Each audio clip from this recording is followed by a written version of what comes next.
One of the worst feelings during the college process is not knowing what will happen next. After checking off the boxes, waiting for the decisions to come out is frightening and stressful. Why? Because there is a lack of control. As a high school senior myself, I've had conversations about where I'm going in the fall. I'm sitting down with a student and a psychiatrist to find out how to deal with this stress.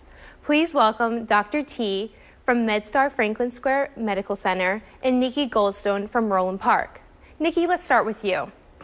So, after applying to college and you're waiting for that time period, what was running through your head before you found out from other schools? Immediately after hitting send, I felt so relieved. I felt like all of my work from the past 3.5 years of high school had really paid off for that very moment. At the same time, I felt very stressed because I had just sent my application, so it was completely out of my hands and up to the admissions readers. So there was sort of a feeling of relief, but also stress. Yeah, and also when you hear people talking about college and you don't know where you're going yet, how does that play into your stress? It's the worst. It's just everywhere I turn. People ask me at family events, community events, all the time, what are your plans for next year? And honestly, right now, I don't know. And so I think on top of the college process on its own, which is very stressful, having everyone ask me what I'm doing next, it kind of adds to it. And I don't want to admit to not knowing what's next. Did you deal with that stress, or did you not know how, so you just kind of did nothing? It's kind of the first time in my life that I've ever not known what's next. In the past years, I've always known where I'll be next year, that being 9th grade, 10th grade, and so on.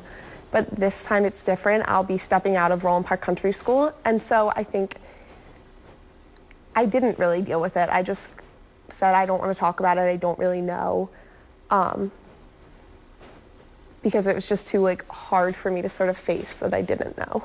Yeah, so now Dr. T, what advice would you give Nikki to deal with that stress if she had to do it again? Well, one of them would be what she already said she did. She told someone that I don't know, I rather not to talk about it. A variety of things, if you prepare yourself, since this is happening a lot, for the next person who asks you this question, depending on the relationship, make a joke out of it, pretend you didn't hear them, and return the question to them.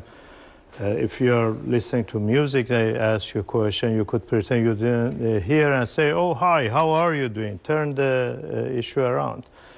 With some people, it's okay to say, like you said, I'm worried, I'm frustrated, but let's talk about something else.